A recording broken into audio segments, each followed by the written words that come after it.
Teman-teman, ketemu lagi dalam pembahasan mengenai bursa saham di Indonesia. Salam damai sejahtera untuk kita semua. Teman-teman, di video sebelumnya kita sudah melihat bahwa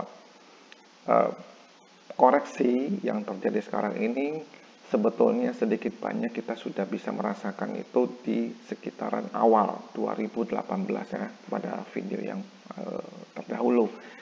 Nah, setelah koreksi tajam seperti ini terjadi sekitar 2-3 bulan pertama di tahun ini, dan ini adalah koreksi salah satu yang terbesar di bursa saham di kita, di IHSG.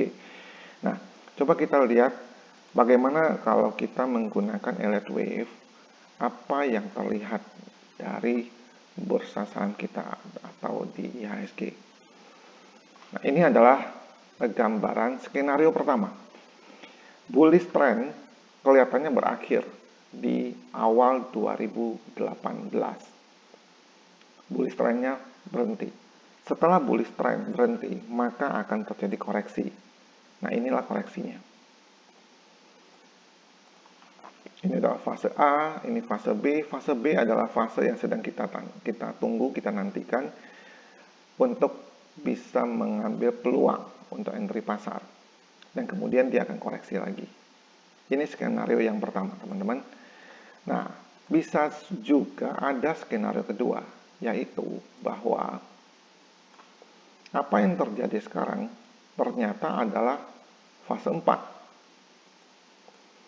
Nah, kalau ini fase 4, berarti yang terakhir fase 5, ini masih dalam tahap bullish trend, walaupun ini adalah fase yang terakhir. Kalau ini fase terakhir, maka kita bisa harapkan penaikannya itu akan cukup bagus. Nah, teman-teman, coba kita perhatikan, entah ini adalah skenario pertama atau skenario kedua, entah kenaikan ini adalah fase 5 ataupun fase B, dia dua-duanya sama-sama bergerak ke atas. Disitulah letak peluang kita sebagai trader. Oke. Nah, saya sudah bersiap-siap untuk bisa mengambil posisi di pasar, tetapi yang tetap akan saya lakukan adalah pertama, money managementnya dengan baik. Yang kedua, tetap lakukan stop loss dalam masa kapanpun kita trading, entah pada masa bullish ataupun masa bearish. Karena saya selalu berhati-hati, tidak pernah ada saham yang terlalu sakti dan anti rugi. Ya, ada beberapa saham yang dikonotasikan anti rugi, pada suatu ketika dia akan memberikan kerugian yang cukup besar. Ya, Anda bisa perhatikan ada saham-saham besar yang juga seperti itu. Nah, saya akan kembali ke satu saham yang dulu sempat saya share, satu saham yaitu BCA, yang dulu saya sempat sampaikan ada 4 saham yang saya perhatikan. Pertama BCA, yang kedua Telkom, yang kedua ICBP, yang keempat adalah Indofood. Kenapa saya perhatikan 4 dan saham-saham yang besar sekali? Karena sejarahnya selalu setelah crash, saham-saham yang naik kembali pulih lebih cepat, pulih lebih dahulu adalah saham-saham blue chip atau saham-saham raksasa.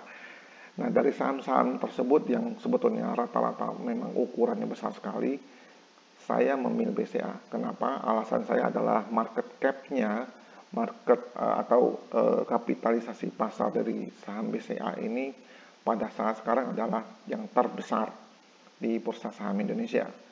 Oleh karena itu, saya pilih ini. Nah, kita lihat di BCA sendiri. Ini adalah pergerakan pada hari ini, pada tanggal 6 April. Anda lihat dia tetap hijau. Oke, tapi kita lihat dulu apa yang kita akan tunggu. Anda lihat, kalau awal dari sebuah uptrend, dia harus terjadi, ini pasti, harus terjadi adanya titik higher high. Ya, seandainya ini bergerak pelan-pelan, kemudian dia naik lebih tinggi dari ini, maka confirm ini adalah awal dari bull trend, dari tahap naik. Tetapi teman-teman, konfirmasi dari grafis ini tetap kita harus hati-hati. Karena apa? Sangat mungkin terjadi false break. Jadi saya, walaupun nanti saya mengambil posisi untuk buy saham BCA ini, saya tetap lakukan, kemarin sempat saya sampaikan di video yang terdahulu, maksimal 30% dari dana yang saya siapkan, saya akan belikan ini. Maksimal 30 atau 25%. Itu maksimal. Tetap saya pasang stop loss. Oleh karena itu, teman-teman, money management sangat penting. Oke. Nah, apa yang terjadi jika ternyata Anda adalah seorang trader yang lebih agresif? Jika kita adalah yang lebih agresif, kita bisa lihat di sini ada ini titik resisten yang sudah terbentuk lebih dulu. Kemudian titik resistennya ternyata yang minor itu terbentuk di bawah sini. Anda lihat, ini ada titik resisten yang terbentuk lebih rendah. Kalau ini titik tertingginya adalah 29475, di sini adalah 28750. Selisihnya cukup tinggi ya, 1000-an lebih. Nah, kalau saya mau coba untuk mengambil saham ini lebih dulu, saya bisa tunggu di 28775 atau 28800. 28.800. Oke. Nah, setelah itu saya tetap pasang stop loss dan kita lihat perkembangan berikutnya. Pesan saya, kalau teman-teman, jika Anda juga mau melakukan seperti yang saya lakukan, pertama, money managementnya lakukan dengan baik. Yang kedua, tetap pasang stop loss. Supaya jika terjadi false break, maka kita harus lakukan stop loss. Karena tidak ada saham yang terlalu hebat pada masa crash. Itu saja dulu yang ingin saya sampaikan, teman-teman. Terima kasih perhatiannya. God bless you.